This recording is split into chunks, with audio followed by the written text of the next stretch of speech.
परिस्थितियों को अयूब ने अपने जीवन में अनुभव किया, परंतु आमीन उन सब के अंदर अयूब ने परमेश्वर का एक प्रकाश को हमेशा देखता रहा। ദൈവത്തിന്റെ വചനം അത് വെളിച്ചമാണ്. प्रभु का वचन हमारे जीवन में हमारे लिए ज्योति है। ഒരു വചനത്തിന്റെ ഒരു പീസ് നമ്മുടെ അകത്ത് കിടന്ന് കത്തിയാൽ മതി, അത് നമ്മളെ നേരിടുന്ന അന്ധകാരത്തെ ജയിക്കാൻ അത് മാത്രം. और वचन का एक आमीन भाग हमारे अंदर रहे, और वो यदि आमीन आग लगने के लिए या ज्वलन होने के लिए तैयार हो जाए, तो वो काफी है हमारे जीवन में बड़े बदलावट को ले आने के लिए। നമ്മൾ എത്ര നിരാശയോടെ ഇരുന്നാലും എത്ര പ്രതിസന്ധി കിടന്നാലും ഒരു വചനത്തിന്റെ പീസ് മതി നമ്മളെ ഉയർത്തെഴുന്നേക്കാൻ. हम कितने भी निराश क्यों ना हो, हम कितने भी मुश्किलों में क्यों ना हो, एक वचन काफी है हमारे जीवन में आमीन हमारी परिस्थितियों को आमीन दूर कराने के लिए। അതാണ് വചനത്തിന്റെ പവർ എന്ന് പറയുന്നത്. यही वचन का सामर्थ्य के रूप में हम देखते हैं। ഒരിക്കൽ എന്റെ കാലിനൊരു ഫ്രാക്ചർ ഉണ്ടായി. एक बार प्रभु के दास के पैरों में थोड़े आमीन फ्रैक्चर की अनुभव हुआ है। അപ്പം ആരാധന മുടക്കാൻ എനിക്ക് തോന്നിയില്ല. ഞാന് രണ്ടുപേരെ പിടിച്ചോണ്ട് പതുക്കെ പതുക്കെ ചർച്ചിൽ പോയി. तब ऐसा हुआ कि मुझे आराधना प्रार्थना सभा को आमीन छोड़कर बैठने का मेरे मन नहीं रहा। मैंने दो लोगों को आमीन सहारा लेकर मैं कैसे भी करके वहां पहुंचा। അപ്പം എന്റെ ചർച്ചിൽ ഒരു ഗസ്റ്റ് പാസ്റ്റർ ഉണ്ടായിരുന്നു, ഒരു സൺഡേയിൽ. അദ്ദേഹത്തിന്റെ തോളെ പിടിച്ചോണ്ട് പതുക്കെ ഞാൻ ചർച്ചിൽ പോയി. तो मेरे कलीसिया में उस समय में एक अतिथि पासबान वहां पर आया हुआ था। मैं उनके कंधे में हाथ रखते हुए किसी न किसी तरह से मैं उस कलीसिया भवन में पहुंचा। ഞാൻ മലയാളത്തിൽ പ്രസംഗിക്കുന്നു, വേറെ ആള് ഹിന്ദി ട്രാൻസ്ലേറ്റ് ചെയ്യുക. मैं मलयालम में प्रचार कर रहा था और कोई एक व्यक्ति जो है हिंदी में उसकी अनुवाद कर रहे थे। ഞാനിങ്ങനെ പ്രസംഗിച്ചുകൊണ്ടിരിക്കുമ്പോൾ ഒരു വചനം എന്റെ ഹൃദയത്തിൽ അങ്ങ് ശക്തമായിട്ട് കത്തി. और मैं ऐसे ही प्रचार करते समय एक वचन जो है मेरे हृदय के अंदर आमीन मुझे प्रेरणा देने लगी। ഞാൻ മറന്നുപോയി എന്റെ കാലെ പ്ലാസ്റ്റർ ഇട്ടിരിക്കുന്ന. പക്ഷെ ഞാനങ്ങ് വിട്ടുപോയി. കാലെടുത്തൊരു ചവിട്ടും കൊടുത്തു, താഴോട്ടൊരു കുത്തി. प्रभु के दास ये बात को भूल गया कि उनके पैरों में जो है प्लास्टर चढ़ाए हुए हैं, और वो वचन जैसे ही उन्होंने बोला तो उन्होंने पैर जोर से जमीन में पटकने जैसे अनुभव आए। പക്ഷെ എന്റെ വേദന അങ്ങ് മാറിപ്പോയി. और उसके पश्चात जो है उनके पैरों का जो दर्द था वो भी चला गया। കാല് കുത്താൻ തുടങ്ങി. അപ്പൊ എനിക്ക് മനസ്സിലായി വചനത്തിന്റെ പവർ നമ്മുടെ പ്രശ്നങ്ങളെ ജയിച്ച്, പ്രതിസന്ധികളെ ജയിച്ച്, പോരാട്ടങ്ങളെ ജയിച്ച്, വചനം ഇങ്ങനെ അകത്തിടുന്ന് കത്തി കത്തി കത്തി അത് കാലിലേക്ക് വ്യാപരിച്ച്, അത് കണ്ണുകളിൽ തിളക്കം വാങ്ങിച്ച്, പ്രതികൂലത്തോട് പടവെട്ടി നിൽക്കുന്ന ജീവിതമാണ് ക്രിസ്ത്യ. എന്തും വരട്ടെ, ദൈവത്തിന്റെ വചനവും ആത്മശക്തിയും കൂടെ രണ്ടും കൂടെ അകത്ത് കത്തി ചുവടുകൾ മുന്നോട്ട് വെച്ച് ജയിച്ച് തല ഉയർത്തി നിൽക്കണം. उस प्रकार से आमीन वचन के सामर्थ्य की वजह से मैंने अपने दर्द को भूल गया और परमेश्वर का बड़ा सामर्थ्य को मैंने अपने जीवन में अनुभव किया। तो कुछ भी क्यों ना होने दो, वचन यदि आपके हृदय के अंदर कार्य करता रहेगा और वचन का सामर्थ्य को आप अनुभव करते रहेंगे, तो वो सामर्थ्य आपके जीवन में बहुत सारे अनुभवों को आपके जीवन में दे सकता है। വചനത്തിന്റെ ശക്തിയും ആത്മാവിന്റെ ശക്തി വ്യാപരിച്ചുകൊണ്ടിരിക്കുന്ന നമ്മുടെ ജീവിത മേഖല മൊത്തം വ്യാപരിക്കും.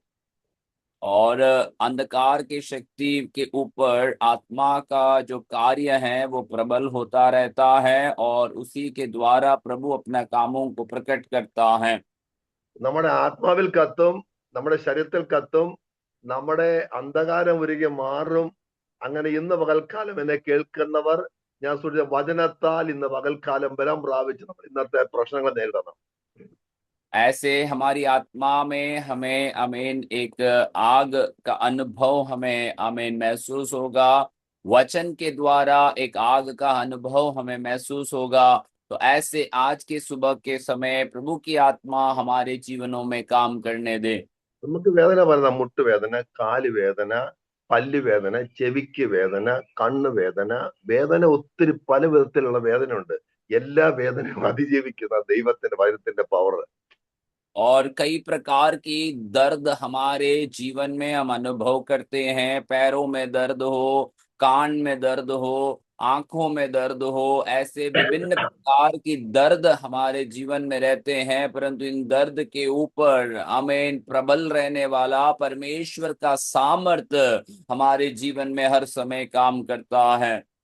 ഒരു ദിവസം ഞാൻ ബൈബിൾ കോളേജിൽ പഠിച്ചുകൊണ്ടിരിക്കുമ്പോൾ ഞങ്ങളെല്ലാം കൂടെ ഒരു പൂതവർക്ക് ശുശ്രൂഷയ്ക്ക് പോയി. പൂതവർക്ക് और एक समय प्रभु के दास जो हैं बाइबल कॉलेज में अध्ययन करने के समय में वे उनके मित्र सब मिलकर मूनार नाम के जगह में आमीन सेवकाई के लिए वे चले गए। അപ്പൊ ഞങ്ങളെല്ലാം കൂടെ ഒരു പാർശ്വമുണ്ട് അവിടെ. ഞാൻ രക്ഷയുടെ അധികം നാളായിട്ടില്ല. അപ്പൊ ഞങ്ങളെല്ലാം കൂടെ എന്ത് ചെയ്താ പോകത്തില്ല. രാവിലെ മുതൽ വൈകിട്ട് വരെ എന്തൊരു ഇന്റർനാഷണൽ ഭൂതം, എന്ത് ചെയ്താ പോകുന്നില്ല. और वे जो कुछ लोग थे उनके साथ एक प्रभु के दास भी थे। तो प्रभु के दास पास्टर जी जो हैं वो विश्वास में आकर कुछ ही समय हुए थे और उनके सामने एक जो है दुष्टात्मा का कार्य प्रकट हुआ और इन्होंने बहुत सारी कोशिशों को किया, फिर भी वो दुष्टात्मा छोड़कर जाने के लिए तैयार नहीं था। അവസാനം ഈ പാസ്റ്റർ ഒറ്റ വചനം പറഞ്ഞു കേട്ടോ. എന്റെ സാന്നിധ്യം നിന്നോടുകൂടെ പോരും. ഈ വചനം പറയുകയും ജനം ആത്മാവ് നിറഞ്ഞ് ഭൂതം സ്ഥലം വിട്ടു. और आखिरी में ये पासवान जो है एक शब्द, एक वचन को बोला। वो वचन जो है इस प्रकार का था कि मेरी उपस्थिति तेरे साथ हमेशा होगी। और जैसे ये वचन बोलने लगा, लोग वहां पर बैठे हुए आत्मा में आराधना करने लगे और वो दुष्ट आत्मा वहां से छोड़कर भाग गए। അന്ന് എനിക്കറിയാൻ മനസ്സിലായി, ഒറ്റ വചനത്തിന്റെ പീസ് മതി വിടുതൽ ഉണ്ടാകുവാൻ, ദൈവപ്രവൃത്തി വെളിപ്പെടും. അതുകൊണ്ട് ഇന്ന് പകൽക്കാലം നമ്മുടെ വായിൽ കൂടെ വചനം ഉരുടുമ്പോൾ അത് വിടുതലായി ഭവിക്കും. വചനം നമ്മുടെ അകത്ത് കത്തിക്കൊണ്ടിരിക്കട്ടെ. और उस दिन मुझे ये बात का आमीन समझ आया कि वचन का एक टुकड़ा भी वो काफी है आपके जीवन में छुटकारा और चंगाइयों को ले आने के लिए। इसीलिए आज सुबह मैं आपसे ये बात को कहता हूं कि वचन हमेशा हम अपने जीवन में दोहराते रहे, वचनों को हम बोलते रहे, ताकि उस वचन के द्वारा हम उसके छुटकारा को अनुभव कर सके। വചനത്തിന്റെ ശക്തിയാൽ നമ്മുടെ ജീവിതം അലങ്കരിക്കപ്പെടണം. वचन का सामर्थ्य से हम अपने जीवन को सजा कर रखना है। അവൻ നമുക്കിനി ഒരു വാക്യം വായിക്കാം. ये हम एक കൊളോസ്യർക്ക് എഴുതിയ वचन ലേഖനം को पढ़ेंगे। അതിന്റെ 3-ാം അധ്യായം 1, 2, 3 വാക്യങ്ങളൊന്ന് വായിച്ചാട്ടെ. കൊലോസ്യർക്ക് എഴുതിയ ലേഖനം 3-ന്റെ 1, 2, 3 ഒന്ന് വായിച്ചാട്ടെ. कोलोसियों की पत्री 3रा अध्याय उसके आमीन 1, 2 और 3 आयतों को हम पढ़ते हैं। ഹല്ലേലൂയ. ആകയാൽ നിങ്ങൾ ക്രിസ്തുവിനോടുകൂടെ ഉയർത്തെഴുന്നേറ്റിരിക്കുന്നു എങ്കിൽ ക്രിസ്തു ദൈവത്തിന്റെ വലതുഭാഗത്ത് ഇരിക്കുന്നിടമായ ഉയരത്തിലുള്ളത് അന്വേഷിപ്പീൻ. ഭൂമിയിലുള്ളതല്ല, ഉയരത്തിലുള്ളത് തന്നെ ചിന്തിപ്പീൻ. നിങ്ങൾ മരിച്ച് നിങ്ങളുടെ ജീവൻ ക്രിസ്തുവിനോടുകൂടെ ദൈവത്താൽ മറഞ്ഞിരിക്കുന്നു. यहाँ पर प्रभु वचन इस प्रकार से लिखा है, अतः जब तुम मसीह के साथ जिलाए गए तो स्वर्गीय वस्तुओं की खोज में रहो, जहां मसीह विद्यमान है और परमेश्वर की दाहिनी ओर बैठा है। पृथ्वी पर की नहीं परंतु स्वर्गीय वस्तुओं पर ध्यान लगाओ, क्योंकि तुम तो मर गए और तुम्हारे जीवन मसीह के साथ परमेश्वर में छिपा हुआ है। ജഡത്തിൽ മരിച്ചവരുടെ കാര്യം ഇവിടെ പറയുന്നത്. ജഡത്തിൽ മരിച്ചവർ और शरीर में मरे हुए लोगों के बारे में यहाँ पर बताया है। ഈ ജഡത്തിൽ മരിച്ചവന് മാത്രമേ ആത്മാവിൽ ചിന്തിക്കാൻ പറ്റത്തുള്ളൂ. जो लोग शरीर में मर चुके हैं वे ही आत्मा में जीवन जी पाएंगे। ആകയാൽ നിങ്ങൾ ക്രിസ്തുവിനോട് കൂടെ ഉയർത്തെഴുന്നേറ്റിരിക്കുന്നു എങ്കിൽ ക്രിസ്തു ദൈവത്തിന്റെ വലത്തുഭാഗത്തിരിക്കുന്നിടമായ ഉയരത്തിലുള്ളത് അന്വേഷിപ്പിൻ. ഭൂമിയിലുള്ളത് അല്ല, ഉയരത്തിലുള്ളത് തന്നെ ചിന്തിപ്പിൻ. ആമേൻ. നിങ്ങൾ മരിച്ച് നിങ്ങളുടെ ജീവൻ ക്രിസ്തുവിനോട് കൂടെ ദൈവത്തിൽ മറഞ്ഞിരിക്കുന്നു. നമ്മുടെ ജീവനായ ക്രിസ്തു വെളിപ്പെടുമ്പോൾ നിങ്ങളും അവനോടുകൂടെ തേജസ്സിൽ വെളിപ്പെടും. ആമേൻ. തേജസ്സിൽ സംഭവിക്കാൻ പോകുന്നത്.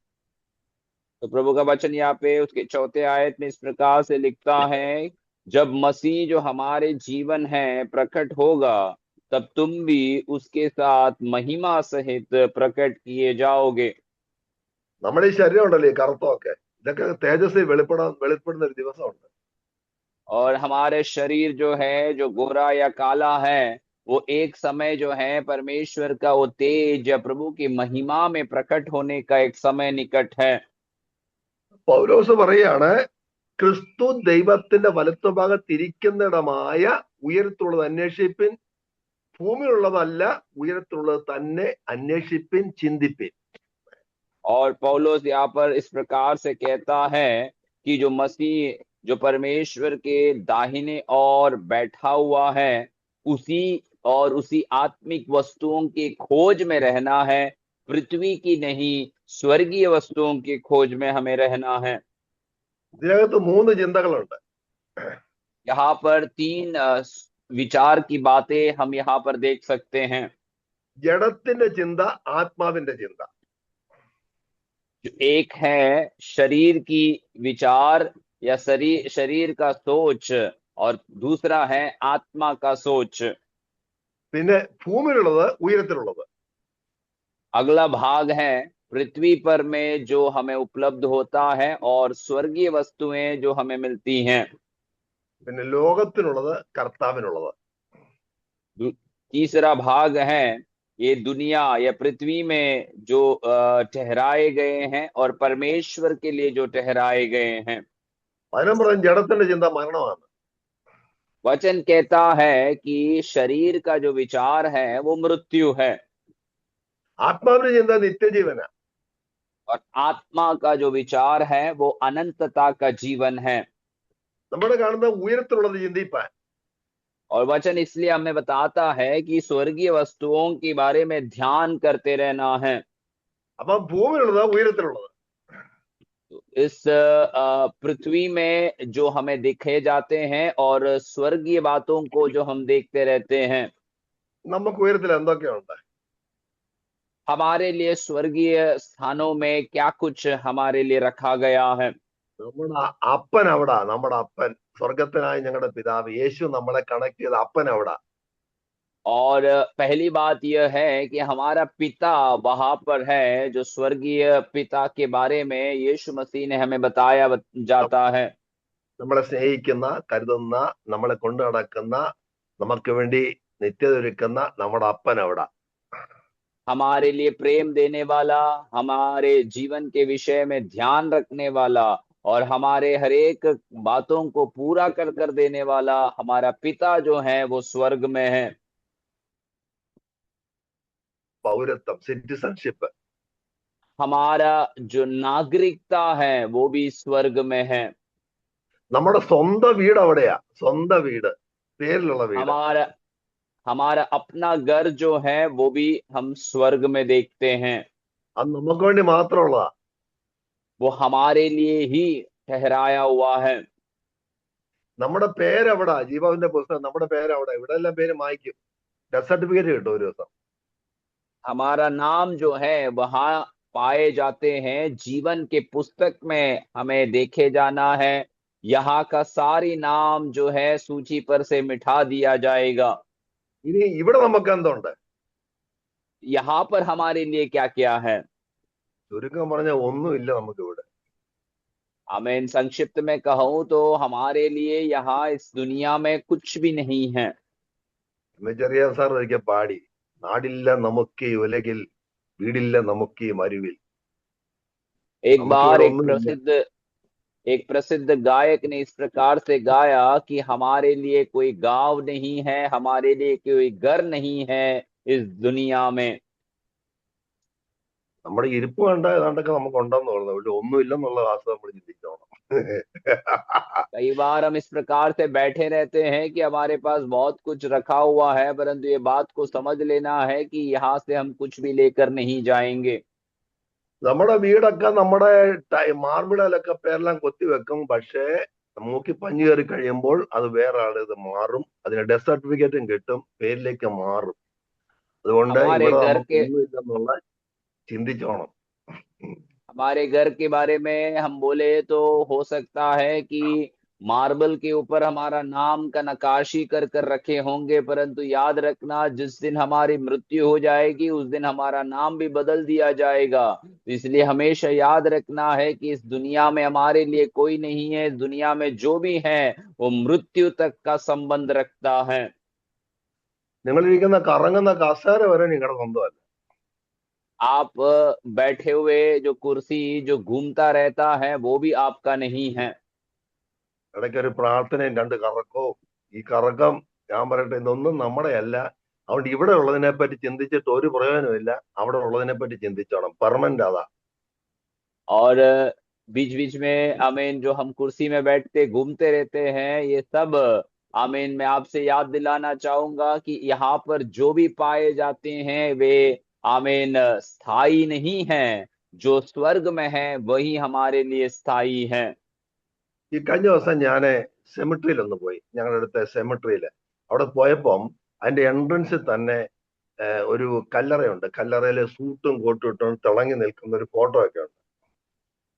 पिछले दिनों में मैं एक स्मशान भूमि में गया और वहां पर जहां आमीन प्रवेश करने के वहीं पर एक एक कब्र देखा। वहां पर एक व्यक्ति का चित्र लगाया हुआ है, अच्छे सूट कोट पहना हुआ एक व्यक्ति वहां पर चित्र पे है। അപ്പൊ ഞാൻ അവിടുത്തെ ജോലിക്കാരനോട് ചോദിച്ചു, ഇതിന് അകത്ത് വല്ലതും ഉണ്ടോ? അപ്പൊ ഈ കോട്ടും തൊട്ടും നല്ല തിളങ്ങി നിൽക്കുന്ന അപ്പൊ അയാള് പറയാ, മൊത്തം പുഴു തിന്ന് കാണും, ഒന്നും കാണത്തില്ല, മൂന്നാല് എല്ല് കാണും. और मैं वहां पे जो कर्मचारी काम कर रहा था उससे पूछा कि इसके अंदर कुछ रहेगा क्या। तो वो इस प्रकार से उत्तर देने लगा कि इसके अंदर कुछ नहीं है, सब कुछ तो कीड़े ने काट खा लिया होगा, कुछ हड्डियां बच गई होगी।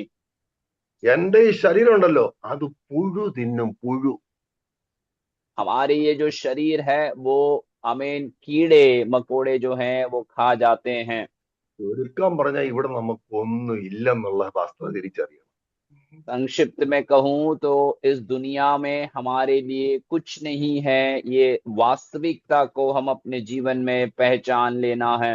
അവിടെ ഉള്ളത് ചിന്തിച്ച് ധ്യാനിച്ച് ഇരുന്നാൽ നമ്മുടെ ജീവിതം ബ്യൂട്ടിഫുൾ ആവും. और उस स्वर्ग की बातों के बारे में हम सोच विचार करते हुए ध्यान करते हुए रहेंगे तो यहाँ हमारा जीवन जो है धन्य अवस्था में होगा। ഇത് കണ്ട് എന്നിട്ട് നമ്മുടെ പല മുഖത്ത് കണ്ട ആകെപ്പാടെ ഒരു നിരാശ, ചിട്ടിക്കമ്പനെല്ലാം പൊട്ടി പാളിഷ് ആയതുപോലെ വല്ലാത്ത ഒരു അസ്വസ്ഥതയാ. എന്നറിയാവോ? ചിന്തിച്ച് ചിന്തിച്ച് എങ്ങനെ ആയിത്തീരും, എതിരെ ആയിത്തീരും, എങ്ങനെ മുന്നോട്ട് പോകും, ആശങ്കയാ മൊത്തം. ഞാനൊരു കാര്യം പറയട്ടെ, ഒന്നും സംഭവിക്കത്തില്ല. കർത്താവ് വരുമ്പോ പോവും, അല്ലെങ്കിൽ നമ്മൾ തട്ടിപ്പോയാൽ ഒന്ന് രണ്ട് ഉറപ്പാ.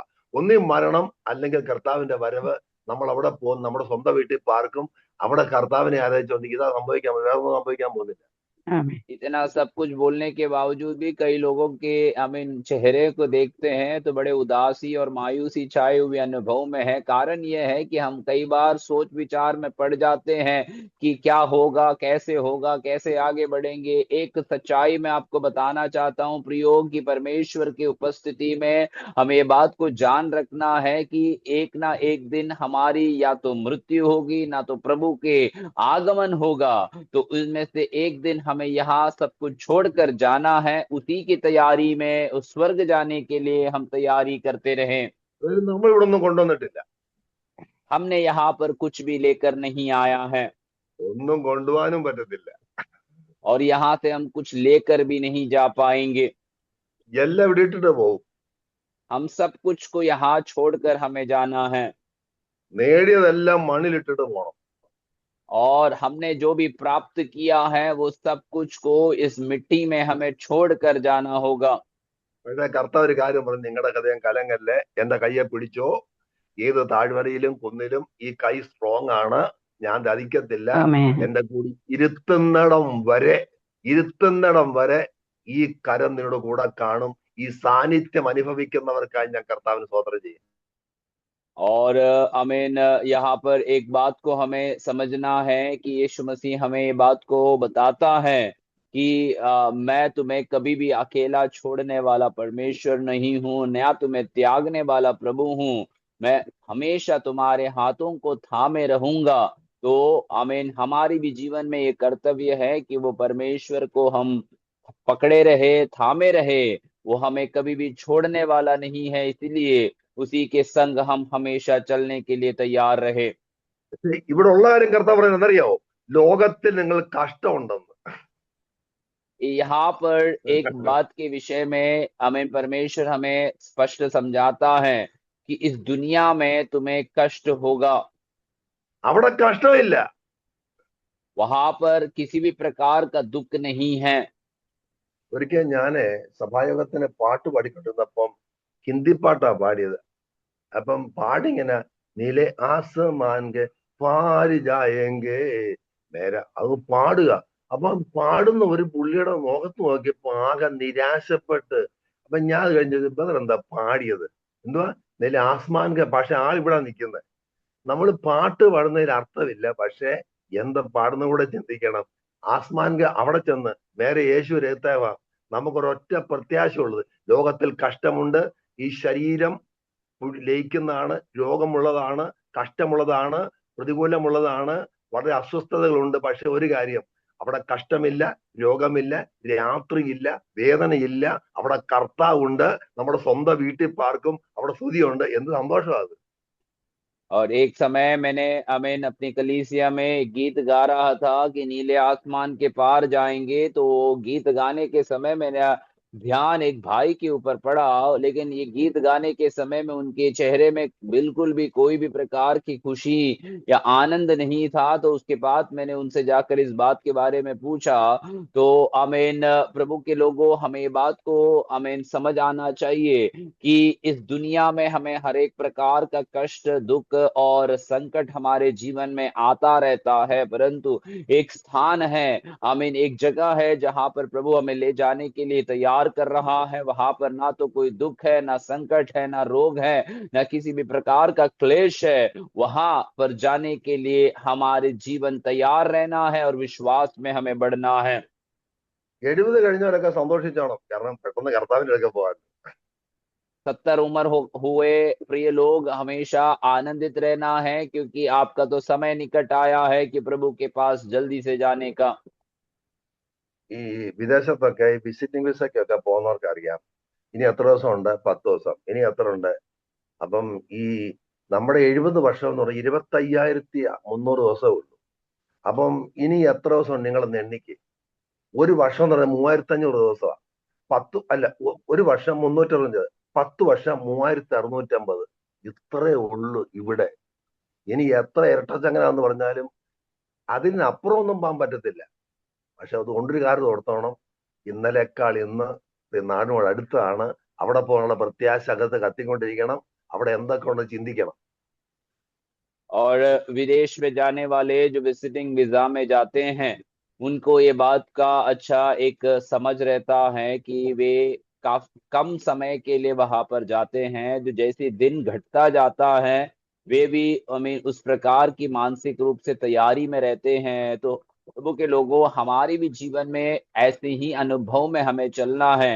आमीन। एक साल में 365 दिन है, तो 10 साल को अगर आप उसका आमीन उसको आप मल्टीप्लाई करेंगे, तो आपको ये बात को समझ आएगा कि 3,650 दिन 10 साल में होते हैं। तो इतना ही दिन है। 10 साल हम बोलते हैं, लेकिन दिनों की गिनती में बहुत कम दिखाई देता है, समझे जाते हैं। तो कितना भी दिन हमारे जीवन में हमें बिताने के लिए हो, परंतु ये एक बात याद रखना, एक एक दिन जैसे बीतते जाते हैं, हम उस अनंतता के करीब जा रहे हैं, ये बात को भूलना नहीं है। നമ്മുടെ നാട്ടിൽ നിന്ന് ബോംബെക്ക് യാത്ര തിരിക്കുമ്പോ ഉണ്ടല്ലോ, ഓരോ സ്റ്റേഷൻ കഴിയുമ്പോൾ ഓർത്തോണം അടുത്തോണ്ടിരിക്കുക. हम जब അടുത്തോണ്ടിരിക്കുക. केरल से हम जब केरल से बॉम्बे के लिए यात्रा करते हैं, तो ये बात को हम हमेशा समझते हैं कि एक एक स्टेशन जैसी पार होते जाते हैं, हम उतना ही मुंबई के करीब पहुंच रहे हैं, ये बात को हम समझते हैं। ഈ നമ്മളെ മരണവീട്ടിൽ പാടുന്നൊരു പാട്ടുണ്ട്, സൗമയ്യാമാം രഥത്തിൽ ഞാൻ സ്വർഗയാത്ര.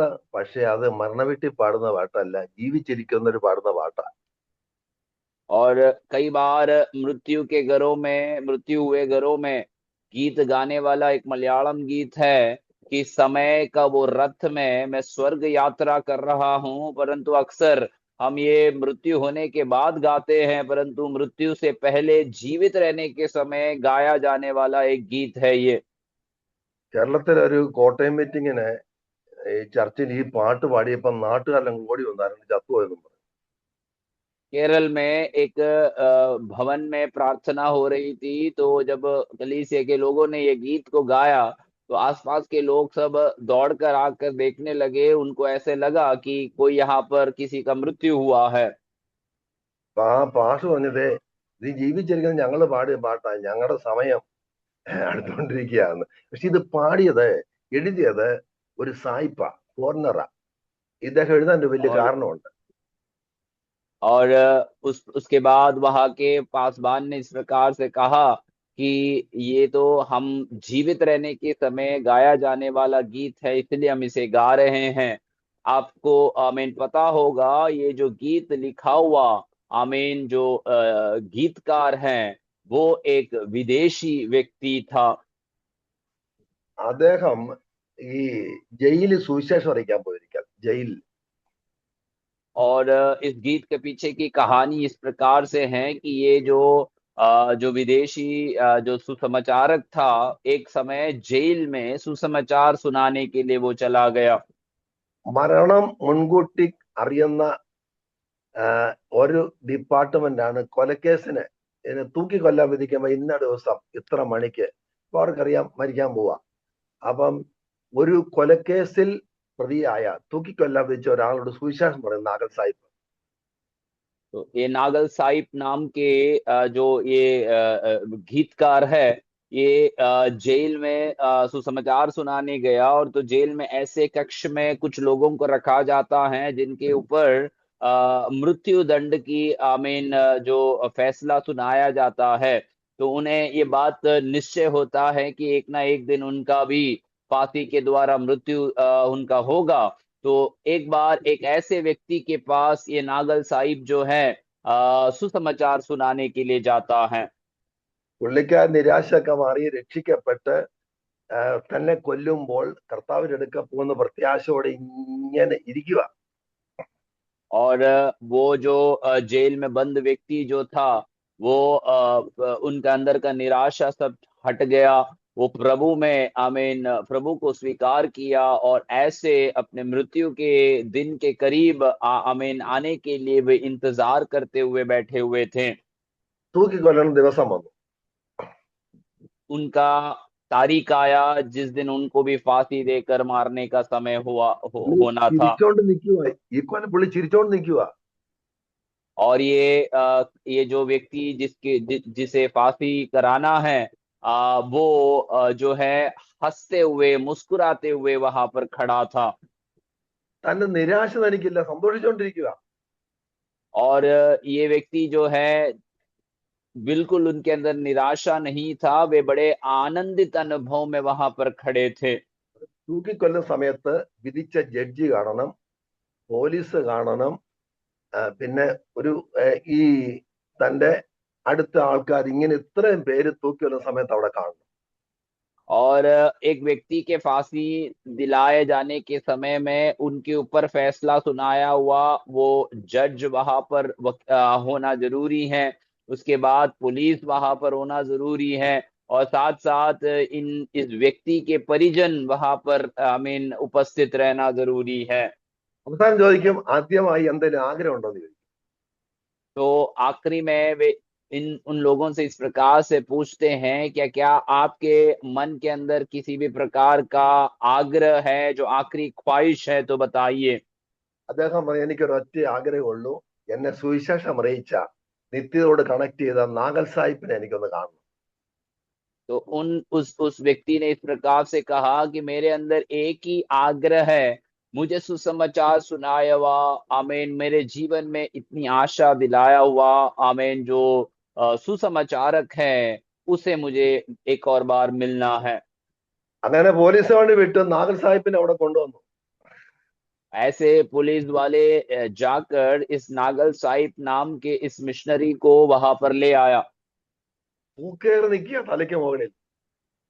और फांसी का फंदा जो है सर के ऊपर लटकाया जाता है। നഗർ സാഹിബിനെ കണ്ട് കെട്ടി അങ്ങ് പിടിച്ചു. इस सुसमाचार को देखकर ये व्यक्ति जो है जाकर उनके गले लग जाते हैं। അദ്ദേഹം പറഞ്ഞതെന്നറിയാമോ? ആകെ അല്പനേരം എന്റെ യാത്ര തീരാൻ പോവാ. और वो इस प्रकार से कहने लगा कि थोड़ा ही समय है मेरे यात्रा खत्म होने के लिए। പാടുക, യേശുവേ നീനക്കു സ്തോത്രം, വേഗം നിന്നെ കാണും ഞാൻ. കണ്ടോ?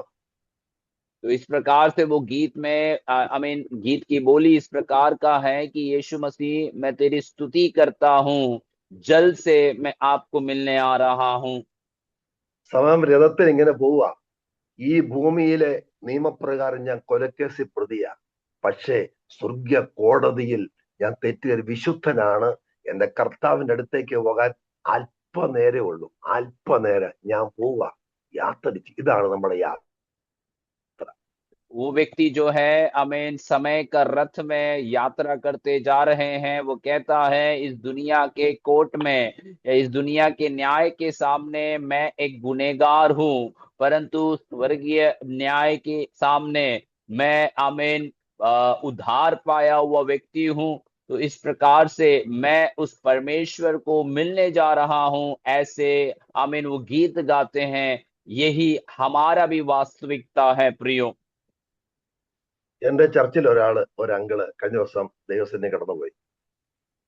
परमेश्वर के दास की कलीसिया से एक बुजुर्ग अंकल जो है पिछले दिनों में प्रभु में सो गए। ഞങ്ങളുടെ ചർച്ചിലെ പ്രിയങ്കരന് സാക്ഷ്യമുള്ള ഒരു ഭക്തനായ ഒരു മനുഷ്യൻ.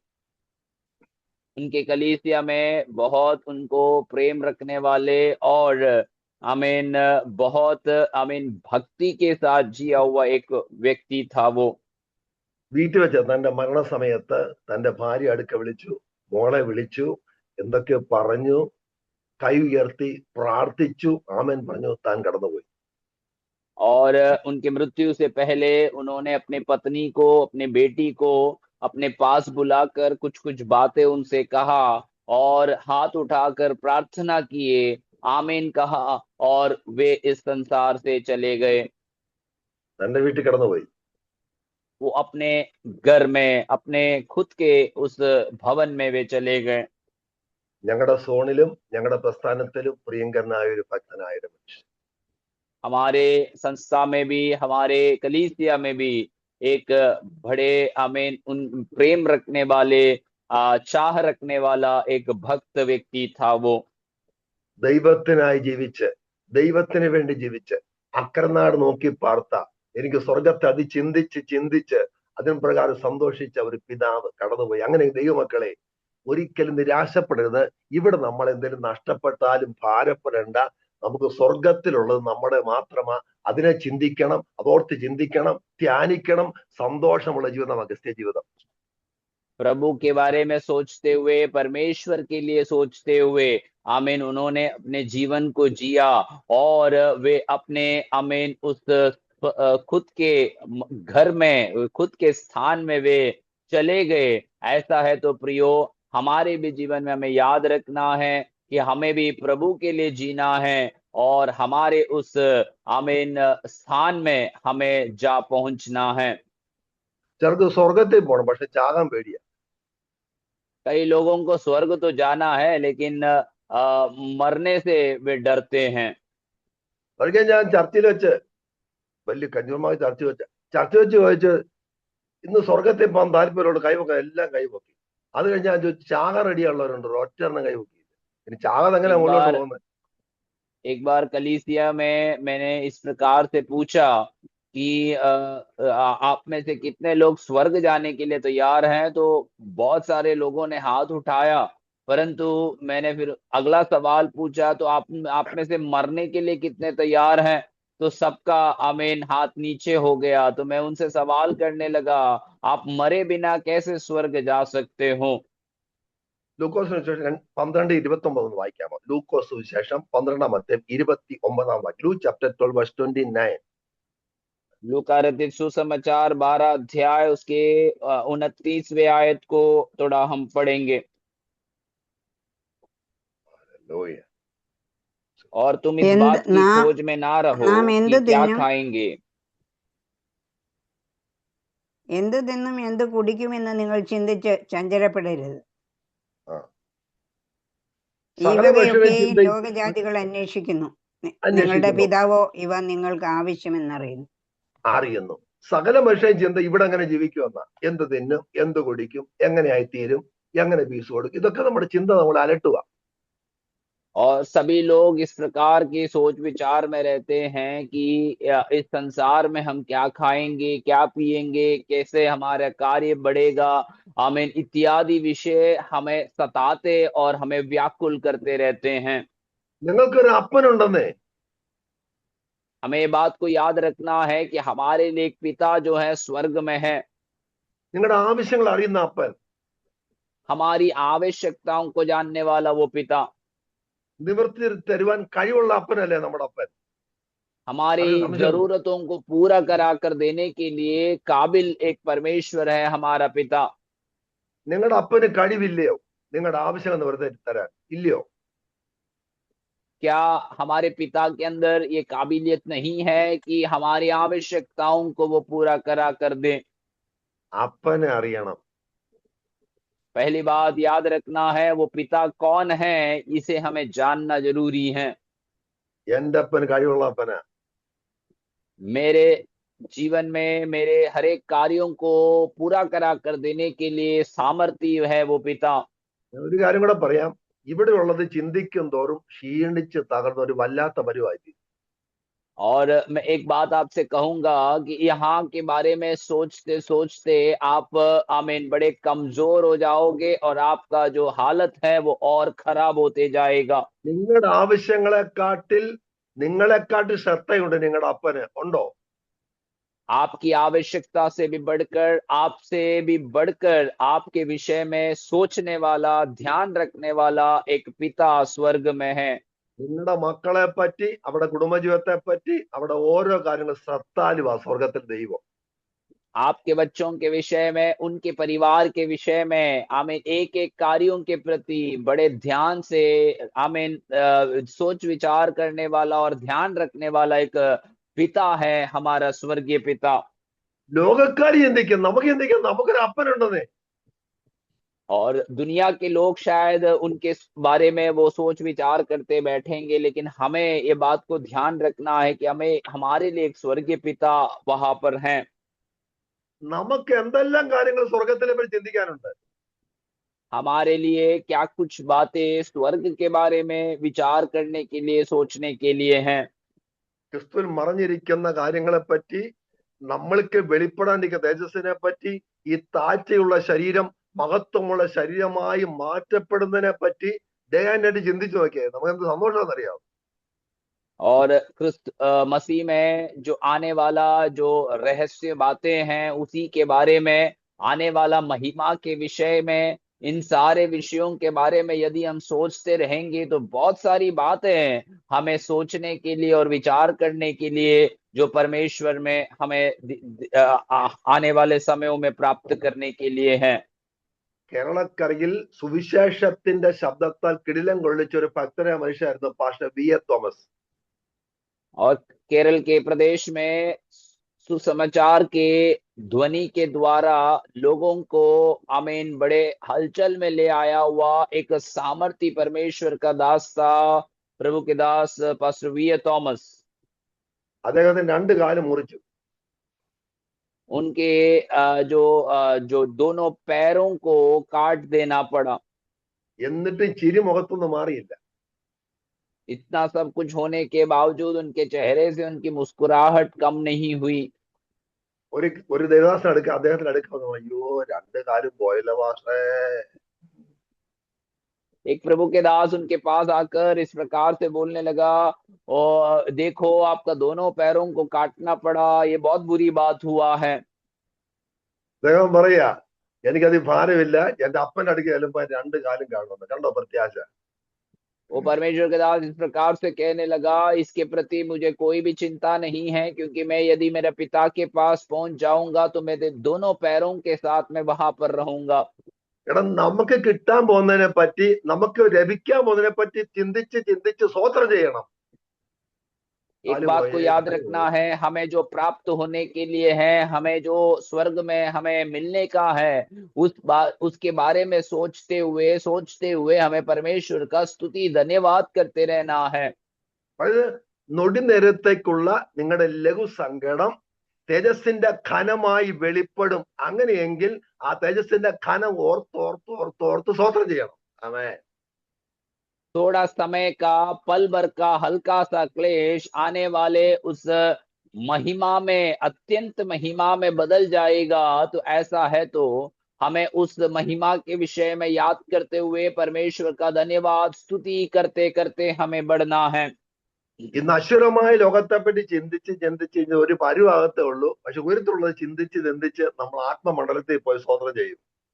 हमें इस नाशवान संसार के विषय में हम सोचते सोचते हमारा हालत खराब होने से बढ़कर आने वाला समय के विषय में, आने वाला जो आशीषों के विषय में सोचते हुए प्रभु का स्तुति करते हुए हमें बढ़ना है।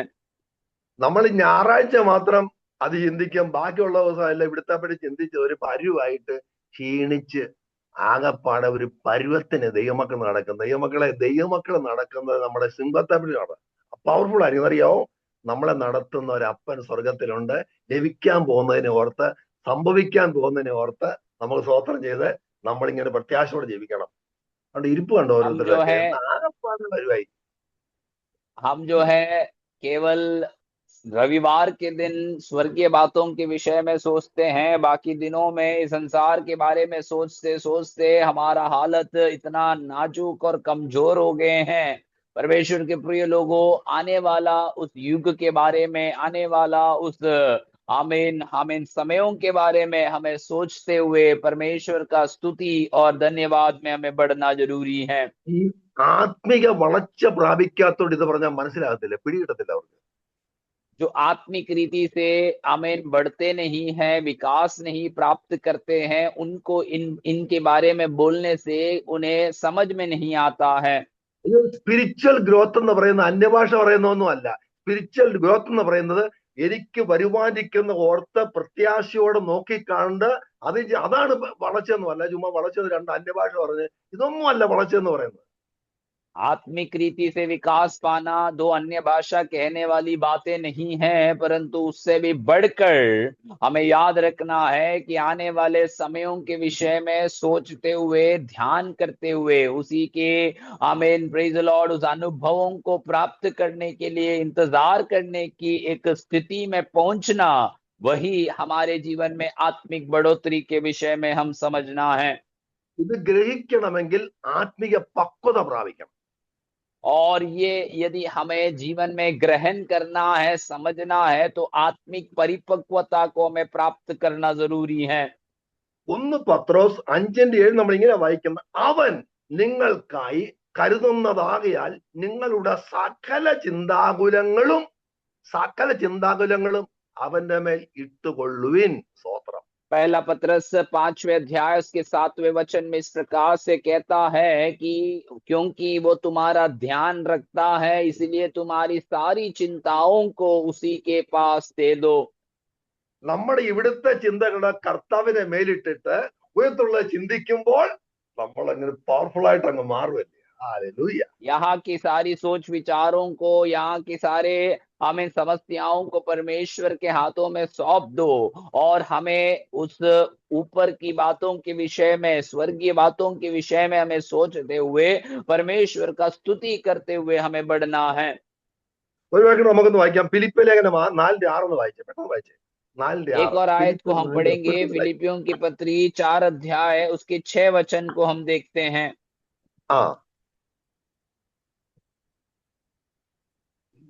എടുത്തില്ലയോ? 4:6 ഒന്നിനെ കുറിച്ചും വിചാരപ്പെടരുത്, മുമ്പിൽ വാക്യമുണ്ട്. അതിന്റെ മുമ്പിൽ ഒരു വാക്യമുണ്ട്. അത് വായിച്ചാൽ അത് പിടിക്കും. നിങ്ങളുടെ സൗമ്യത സകല മനുഷ്യരും അറിയട്ടെ, കർത്താവ് വരുവാൻ അടുത്തിരിക്കുന്നു. കർത്താവ് വരുവാൻ ഒന്നിനെ കുറിച്ചും വിചാരപ്പെടരുത്, എല്ലാറ്റിനും പ്രാർത്ഥനയാലും അപേക്ഷയാലും നിങ്ങളുടെ ആവശ്യങ്ങൾ സ്തോത്രത്തോടുകൂടെ ദൈവത്തോട് അറിയിക്കുക അത്രേ വേണ്ടത്. കർത്താവരൻ അടുത്തിരിക്കുന്നെന്ന്. അതുകൊണ്ട് ഒന്നിനെ കുറിച്ചും വിചാരപ്പെടാതെ ആമേൻ എല്ലാത്തിനും പ്രാർത്ഥനയാലും അപേക്ഷയാലും നിങ്ങളുടെ അപ്പന്റെ അടുക്കുള്ള ചെന്ന കാര്യം പറയണം. यहाँ पर फिलिपियों की पत्री 4 अध्याय उसके 5-6 वचन के भाग में इस प्रकार से लिखा है, तुम्हारी कोमलता सब मनुष्य पर प्रकट हो, प्रभु निकट है, किसी भी बात की चिंता मत करो, परंतु हर एक बात में तुम्हारे निवेदन प्रार्थना और विनती के द्वारा धन्यवाद के साथ परमेश्वर के सम्मुख उपस्थित किए जाए। तो ये बात को हमें समझना है कि परमेश्वर का आगमन निकट है। ये बात को जानते हुए आमीन हमारी सारी विषय को प्रभु के हाथ में देना है और प्रभु का धन्यवाद करते रहना है। നമ്മളെ പഞ്ചായത്ത് മൊത്തം വിളിച്ചു പറയാം, അമേരിക്കയുള്ള അമ്മാച്ചനെ വിളിച്ചു പറയാം, അല്ല അപ്പനോട് പറയണം. हम क्या करते हैं कि हमारे गांव या मोहल्ले में सबको बता देते हैं, हमारे दूर के रिश्तेदारों को भी हम बता देते हैं, लेकिन प्रभु का वचन कहता है आपको अपने पिता से ये बातों को बताना है। ഇവിടുത്തെ ആവശ്യങ്ങളും ഭാരമ വിഷയങ്ങളും തല കയറ്റി ബുദ്ധി കൊണ്ട് ചിന്തിക്കാൻ തുടങ്ങിയാൽ നമ്മുടെ സമാധാനം കിട്ടുമോ? यहाँ के विषयों को और यहाँ के समस्याओं के बारे में आप अपने दिमाग से उसकी कल्पना या उसके विषय में सोच विचार करते रहेंगे तो आपका जो मानसिक संतुलन भी बिगड़ सकते हैं। ആവശ്യങ്ങൾ സ്വോത്രത്തോടെ ദൈവത്തോട് അറിയിക്കണം. आपकी आवश्यकताएं, आपकी विनतियों को धन्यवाद सहित परमेश्वर की उपस्थिति में हमें चढ़ाना है ബാധ്യത ഉയരത്തിലേക്ക് ചിന്തിച്ചുകൊണ്ടിരിക്കണം. और हमेशा ऊपर की बातों की बारे में हमें सोचते हुए रहना है। നമ്മുടെ കണക്കൂട്ടലുകൾക്കും ചെന്ന് അപ്പുറമായി ദൈവത്തിന്റെ കരം ഇവിടെ വെളിപ്പെടും. हमारे सोच विचारों से भी बढ़कर आमीन परमेश्वर का कार्य वहां पर प्रकट होगा। ഇവിടെ പറയാ മുന്നറിയിപ്പ്, കർത്താവ് വരാൻ അടുത്തിരിക്കുന്നു. यहाँ पर एक पहले से ही हमें एक सूचना दिया जाता है कि परमेश्वर प्रभु का आगमन निकट है പോകാൻ നേരമായെന്ന്. और उसका अर्थ इतना ही है कि जाने का समय आया है। നമ്മൾ ഈ ഗൾഫിലേക്ക് ഈ വിദേശത്തൊക്കെ പോകാനാണെങ്കിലുണ്ടല്ലോ, ദിവസങ്ങൾ അടുക്കുമ്പോൾ നമ്മുടെ മനസ്സ് അവിടെ സെറ്റാ. പോകുന്ന കാര്യങ്ങൾ അവിടെ വിളി കൂടും, അല്ലെങ്കിൽ അവിടെയുള്ള ആൾക്കാർ എങ്ങനെയാണ്, ക്ലൈമറ്റ് എന്താണ്, ഇങ്ങനെ അവിടെ എന്തൊക്കെ വേണം, നമ്മൾ വിളി കൂടത്തില്ലേ? और आमीन हम मान लीजिए आप में से कोई विदेश जाने के लिए, गल्फ के क्षेत्रों में जाने के लिए आप आमीन तैयारी कर रहे हैं, तो जैसे आपके दिन करीब आएगा तो आप उतना ही उसी के विषय में मानसिकता के अंदर से आप सोचते रहेंगे, वहां के लोगों से संपर्क करते रहेंगे कि वहां की परिस्थिति क्या है, वहां का हाल चाल क्या है, इत्यादि बातों के विषय में आप ज्यादा समझ रखने की कोशिश करेंगे। അതുകൊണ്ട് അപ്പനുമായിട്ടുള്ള ബന്ധം കൂട്ടിക്കണം, വിളി കൂട്ടിക്കണം. അവിടെ എന്തൊക്കെ വേണം ചിന്തിക്കണം, അവിടെ എന്തൊക്കെ ആഗ്രഹങ്ങളുണ്ട്, അവിടുത്തെ എന്തൊക്കെ നമ്മൾ വിടിവിക്കപ്പെടണം, എന്തൊക്കെ ഒരുക്കപ്പെടണം എന്ന് ഒരുങ്ങി കാത്തിരിക്കാൻ ഇന്ന് രാവിലെ നമ്മളായി സമർപ്പിക്കാം ദൈവങ്ങളെ. इसलिए ऐसे ही हमें पिता से संपर्क में रहना है, वहां पे हमें पहुंचना है तो वहां का परिस्थितियों को हमें समझना जरूरी है और उसी के साथ उसी के संबंध में हमें बढ़ना जरूरी है। ऐसे आमीन बढ़ते हुए अनुभव में हमें एक एक दिन हमारे जीवन को प्रभु में ले चलना है। ക്രിസ്തുവിനോടുകൂടി ഉയർത്തെഴുന്നേറ്റവരോടാ ഈ പറയുന്നത് ഉയരത്തിലുള്ളത് ചിന്തിപ്പാൻ, ചുമ്മാ നടക്കുന്നവരോടല്ല. और जो मसीह के साथ जिलाए गए हैं उन्हीं से ये बात को कहे जाते हैं कि ऊपर की बातों की सोच विचार हमें करते रहना है। ഇത് നമ്മൾ എന്തൊക്കെ ചിന്തിക്കണം? ഒരു വാക്യം വായിച്ച് നമുക്ക് പ്രാർത്ഥിക്കാം. ഫിലിപ്പ് ലേഖനം 4-8 എടുത്ത് പെട്ടെന്ന് ചിന്തിച്ചോണം. എന്തൊക്കെ നമ്മൾ ചിന്തിക്കണം, എന്തൊക്കെ ഒടുവിൽ സഹോദരന്മാരെ ഒടുവിൽ സഹോദരന്മാരെ സത്യമായതൊക്കെയും ഘനമായതൊക്കെയും നീതിയായതൊക്കെയും നിർമ്മലമായതൊക്കെയും രമ്യമായതൊക്കെയും സൽകീർത്തിയായതൊക്കെയും സൽഗുണമോ പുകഴ്ചയോ അതൊക്കെയും ചിന്തിച്ചുകൊള്ളുവി. ഇവിടെ എന്തൊക്കെ ചിന്തിക്കണം? फिलिपियों की पत्री 4 अध्याय उसके 8 वचन में इस प्रकार से लिखता है कि हमें स्वर्गीय बातों की सोच में हमें रहना है तो क्या क्या बातों के बारे में हमें सोचना है। प्रभु का वचन कहता है जो जो बातें सत्य है, आदरणीय है, उचित है, पवित्र है, सुहावनी है, मन भावनी है, सद्गुण और प्रशंसा की बातों पर हमें ध्यान लगाए रखना है। സത്യമായത് എന്തോന്നറിയോ? ഞാൻ തന്നെ വഴിയും സത്യം ജീവനുമാകുന്നു. പിന്നെ സങ്കീർത്തനം 19:9 യഹോവയുടെ വിധികൾ സത്യമായക. ഇത് ചിന്തിക്കണം, വചനം ചിന്തിക്കണം, ചിന്തിച്ച് സത്യമായത് ചിന്തിക്കണം. അല്ല അതും എങ്ങനെ ഫീസ് കൊടുക്കും, എങ്ങനെ അവിടെ പോകും, എങ്ങനെ നാട്ടിൽ പോകും, റിസർവേഷൻ ആയില്ലല്ലോ, ഇതല്ല ചിന്ത. ഉയർത്തോട് ഇതൊക്കെ താൽക്കാലികമാണത്. Temporary to the eternal. Eternal ചിന്തിക്കണം. ആ सत्य क्या है इसके बारे में हमें समझना है। तो सत्य के बारे में प्रभु का वचन में हमें बताया जाता है कि यीशु मसीह कहता है कि मैं ही मार्ग, सत्य और जीवन हूँ।